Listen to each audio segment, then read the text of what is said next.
Good evening, everyone. I'd like to call to order the January 24th, 2024 meeting of the Fond du Lac City Council. Our first item of business is roll call. It's done electronically. I'll declare a quorum is present. Next on our agenda is the Pledge of Allegiance, which is followed by a moment of silent reflection. At this time, I ask you to please rise. I pledge allegiance to the flag of the United States of America and to the republic for which it stands, one nation, under God, indivisible, with liberty and justice for all.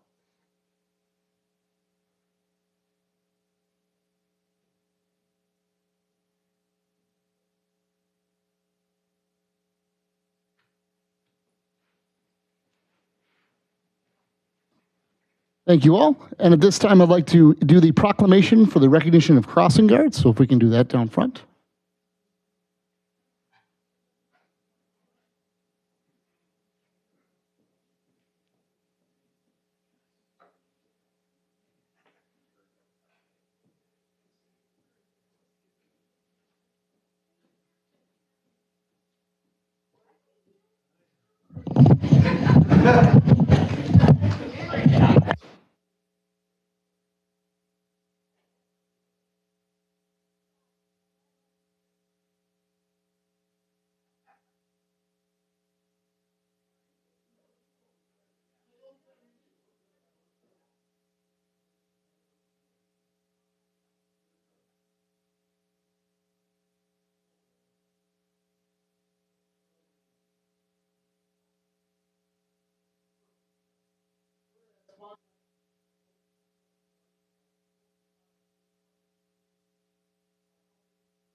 All right, excellent.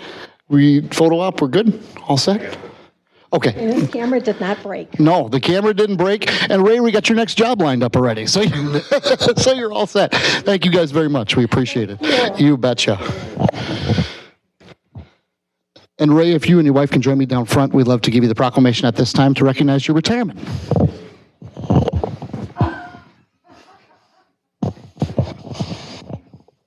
Pass safely by the crossing guards as you come through the front.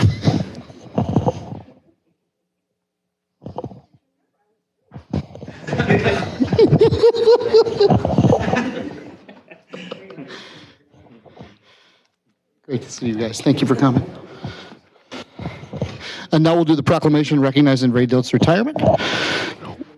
whereas Ray Diltz is retiring from the City of Fond du Lac Public Works Department on February 9th, 2024, and whereas Ray has been a faithful employee since the 1st of March 1990, serving the citizens of Fond du Lac in a variety of roles over the years, and now retiring as one of the fleet electrical manager, overseeing the daily operation and maintenance of approximately 165 city vehicles, 85 pieces of heavy equipment, over 400 pieces of smaller equipment, and over 4,000 city street lights and traffic control signals.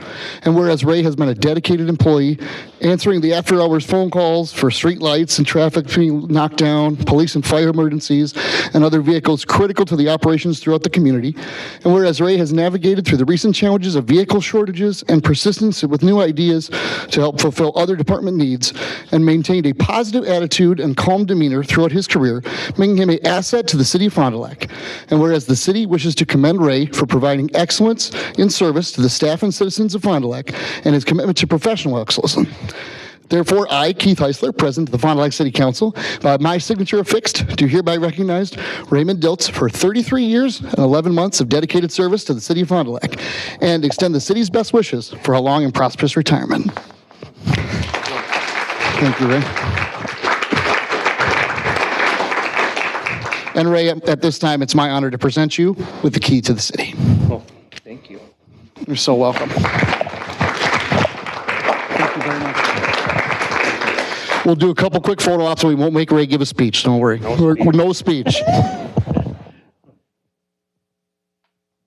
Thanks, you guys. Appreciate you very much.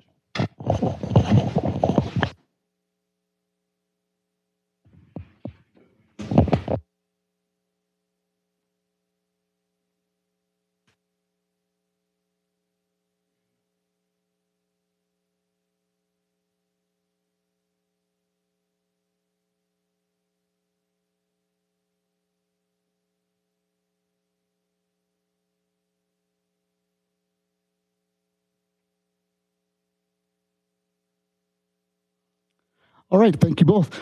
And now next on our agenda is public hearings, and we have none. So we'll move on to the consent agenda, which finalizes the proposed actions for the meeting. A, January 10th, 2024, that's the special council meeting. Also B, January 10th, 2024, the regular council meeting. And C, the list of claims dated January 17th, 2024. Any questions about the consent agenda? Seeing none at this time, I'll entertain a motion. Mr. Schuessler moves approval of the consent agenda. I need a second for that, please. I'll second. Second by Mr. Zimmerman. Thank you both. Any further discussion? Seeing none, please proceed to vote. And that passes unanimously. Ms. Riccio is absent this evening. Next on our agenda is audience comments, agenda and non-agenda items. The presiding officer shall limit the speaking time for non-agenda items to 1 minute and items noticed on the agenda to 5 minutes. Ms. Hefter, do we have anyone wishing to speak? All right, sounds good. I understand that we have some Boy Scouts who are wishing to speak to us this evening. So we're going to start with you guys first, and then after that we'll get to Ms. DeGollier. All right? When you guys are ready, the mic is yours. Hello, my name is Adric, and I have an idea that Fond du Lac should have a computer programming building because it would provide jobs for people and attract people to Fond du Lac. This could be part of the library, but in a different building. I think the purpose of this would be for people to learn computer programming and coding skills. The building could have lots of computers and shelves of books to learn about coding and programming. There could be a front desk to check in and guide people if they need help. They can hand out thumb drives at the front desk, and users can test other people's projects or upload their project to another computer. I would like to know what you think about this idea. Thank you for considering this idea. Hi, my name is Jack Redemeyer, and I'm here for an idea for Fond du Lac, a custom cookie cafe for a sweet treat that people would like. People would like this because people sometimes want a break. And I mean, why do you want this? Of course you do. So at this place, you can customize your own batch of cookie dough so you can have it to your liking. It would also be like a Korean barbecue because you could cook it to your liking. My name is Jack, and thank you for considering my idea. Thank you both very much. We appreciate it. Great ideas. Our community development director will be in touch. Awesome stuff. All right, and at this point, I believe our next public comment is Mr. Gollier, who wishes to speak on World Migratory Bird Day. My apologies. Thank you, President Heisler. Yes, we're coming to that time of the year again where we need to consider a resolution so that we can qualify for another application. And thank you to Paul DeFries for once more completing the application process for our city to be named a bird city. This has value for us in several ways. One, it puts us on the map for birders. Sometimes we have a special bird in the area, or just because there are birds in Fond du Lac. 1/3 of the adult population in the U.S. are birders, according to recent statistics. That doesn't mean they're all bird nerds with big lenses hanging around their necks. Most birders are casual observers and will stop if they know there are birds here and where to find them. It is an opportunity, also, it's an opportunity to educate our population on the value of birds and what each individual can do to improve the bird population of our town. On the tourism front, we have been engaging with Destination Lake Winnebago and hope to create a video featuring one of our more prolific birders and someone who has received the attention of statewide press for being in the front row of bird watchers chasing pink flamingos in Port Washington. And that's a true story. He is a bird nerd. Our bird photographer and everybody very special loves seeing his birds on Facebook is Stephen Thompson. We are also working with Trista Holtz on an art workshop on the afternoon of May 4th to engage people who may view the world of birds through the eyes of a piece of art. She will be featuring Build a Bird in a Fused Glass workshop. This may lead us to even more connections to the art world and downtown Fond du Lac businesses, but there's still work to be done here. Birds are really amazing creatures. Let's consider the black-capped chickadee, who weighs mere ounces and survives and thrives in our Wisconsin winters. He is ideally adapted for survival here, as his internal body pump pushes blood to his little feet and then moves it back into the main body, much like a heat pump works.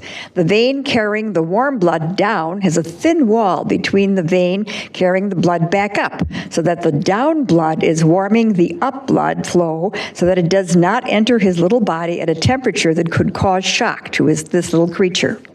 So our little chickadee can make it through the winter, but what about the cars that zip down the road, the big tall buildings that are in the way of migration routes, the insects that have been poisoned by herbicides and are either gone from the environment or will kill the little bird if they eat a poisoned insect? And then there are predators, bigger birds and cats that hunt them. What can you do? Our work as Bird City Fond du Lac is to help educate our citizens, especially those that like birds. You can help by putting bird decals on your window so birds don't try to fly through them or don't wash them so often. Plant pollinators in your garden, and that means native plants that have flowers that need to be pollinated. Provide homes and food for insects and birds in your garden. Plant shrubs in your yard so that birds can hide or perch in them. Red osier dogwood is a natural for our area, and its red branches are a joy in the winter when they add color to the white landscape. Don't use herbicide or pesticides, or use them very sparingly so that insects have their proper place in the complex web of life. And keep your pet cats indoors at all times. They kill an amazing number of birds. Also, have your cat licensed, which is required by city ordinance, and neutered or sprayed as is incentivized by the fees that are charged. Most of all, take time to enjoy these truly amazing creatures of God's creation. Join us in celebrating birds all year, but especially on May 3rd and May 4th. Thank you. Thank you, Mr. Gollier. Thank you for all the work that everyone puts into World Migratory Bird Day. And also, thanks for giving us permission to wash our windows less. And with that, we'll conclude our audience comments and move on to our action items this evening. We're going to start with the permit to sell fermented malt on park property. The entity is Fond du Lac Noon Kiwanis. The event is Sturgeon Spectacular at the Lakeside Park Pavilion on February the 10th, and Ms. Hefter has an introduction for us. Thank you, President Heisler. Fond du Lac New and Kiwanis is requesting to sell fermented malt beverages on park property on February 10th, 2024 for the annual Sturgeon Spectacular. A special event application has been submitted and approved for Fond du Lac festivals, and no carry-ins are permitted in the designated area, and city staff recommends approval. Thank you, Ms. Hefter. Any questions from council for Ms. Hefter at this point? Seeing no questions, I'll entertain a motion. Motion to approve by Ms. Brault. Do I have a second? Second by Mr. Mullen. Thank you both. Any further discussion? Seeing none, please proceed to vote. And that passes unanimously. We're going to move on to action item B, which is Resolution 9101, which is the resolution in regards to World Migratory Bird Day, WMBD. And Mr. DeVries has that introduction for us. Thank you, President Heisler. As per usual, Mr. Gallier has done a great job explaining the reasons for this resolution, and as staff, we fully support it and fill out the application. I'm happy to do that each year and to make this a bird city once again. So with that, I would recommend approval and be happy to answer any questions. Thank you, Mr. DeVries. Questions from council for Mr. DeVries? Seeing none, I'll entertain a motion. Motion to approve by Mr. Zimmerman. Do I have a second? Second by Mr. Mullen. Thank you both. Any further discussion? Seeing none, let's vote. And that passes unanimously. Thank you, Mr. DeVries. We're going to move on to Resolution 9102, which is a resolution adopting a state municipal agreement for covering the Department of Transportation Bridge Rehabilitation Program. That's the Fond du Lac River Bridge located at Scott Street and US Highway 45. Mr. DeVries, once again, the floor is yours. Thank you, President Heisler. As stated in the resolution title, this is the bridge that's on Scott Street, and it's also US Highway 45. It's on the north side of the city as you maybe head up on 45 just before the railroad tracks. So that bridge is a 4-lane bridge, and it being on a state highway, the state is more heavily involved with maintenance, replacement, that type of thing. So this resolution and agreement comes to us with a pretty decent financial deal. They take care of 100% of the construction and 75% of the design, and the local share is only 25% of the design, which is good and different than when we replace a bridge within the city. But nonetheless, it's a maintenance project, so the bridge is not being replaced. It'll just be a concrete deck replacement. So with that, I would recommend approval and be happy to answer any questions. Go to Mr. Schuessler first for questions. So if there's an excess over what the state's prepared to pay, that's the city's responsibility? The city's responsibility would be 25% of design costs and none of the construction costs. There's no cap on that? On these projects, they don't put a cap on them like they do the other ones. Like our bridge replacement, typically they'll put a funding cap on it. Whereas these, it's just 100% their maintenance cost. Thank you. Thank you, Mr. Schuessler. Further questions from council? Without any further questions, I'll entertain a motion at this time. 9102, so moved by Mr. Schuessler. Is there a second? Second by Mr. Cassidy. Thank you both. Any further discussion? Seeing none, please proceed to vote. And that passes unanimously. Thank you, Mr. DeVries. Always good to get a project that only costs us 25%. And with that, we'll move on to Resolution 9103, which is the resolution waiving the prohibition against possession of alcoholic beverages on specified public ways. This is for the Sturgeon Spectacular Festival, taking place February 9th through the 11th, 2024. Ms. Hefter has that introduction for us. Thank you again, President Heisler. Thelma Sadov Center for the Arts is requesting the city to waive possession of alcoholic beverages on Sheboygan Street from Mars Street to Portland Street for Sturgeon Spectacular annual event on February 9th through the 11th, 2024. No glass containers or carry-ins are permitted in the designated area, and city staff recommends approval. Thank you very much, Ms. Hefter. Questions for Ms. Hefter from council? Seeing none, I'll entertain a motion. Motion to approve 9103 by Mr. Mullen. Is there a second? Second by Mr. Zimmerman. Thank you both. Further discussion at this point? Seeing none, please proceed to vote. And that passes unanimously. Thank you all. And I believe that ends our action items for this evening. So at this point, we're going to move on to our presentation of input items, which is the expense reimbursement policy this evening will be discussed by City Attorney Ms. Hoffman and our Director of Administration, Ms. Davey. Thank you, President Heisler. So we had to make some housekeeping changes and do some cleanup to our expense reimbursement policy, and since that is part of the employee handbook, that comes to council for formal action. Most of the cleanup was changes due to IRS guidelines. There were some auditing or audit documentation requirements, and then just some technology changes that have occurred over the years since the last time that we made the policy or updates to the policy. So this will come back to you as an action item sometime in February or March, along with some other employee handbook changes that Ms. Hoffman is working on, and we'll do those all as one group then. So I'm happy to answer any questions, as Ms. Hoffman is as well, regarding the expense reimbursement policy. All right, thank you, Ms. Davey. Questions from council at this time? Seeing none. That's a great input item. All right, thank you very much, Ms. Davey. We appreciate it. And at this point, we're going to move on to adjourning to closed session. And we're deliberating or negotiating the purchasing of a public properties, investing of public funds, or conducting other specified public business, whereas no competitive or bargaining reasons that would require a closed session. The subject of the closed session is the project regarding TMDL, and it's the exempt under Wisconsin state statutes. So at this point, I need a motion to adjourn to closed session. Motion to adjourn to closed session. Motion to adjourn to closed session by Mr. Zimmerman. I need a second for that. Second by Mr. Mullen. This is not debatable. Please proceed to vote. And we are adjourned to closed session.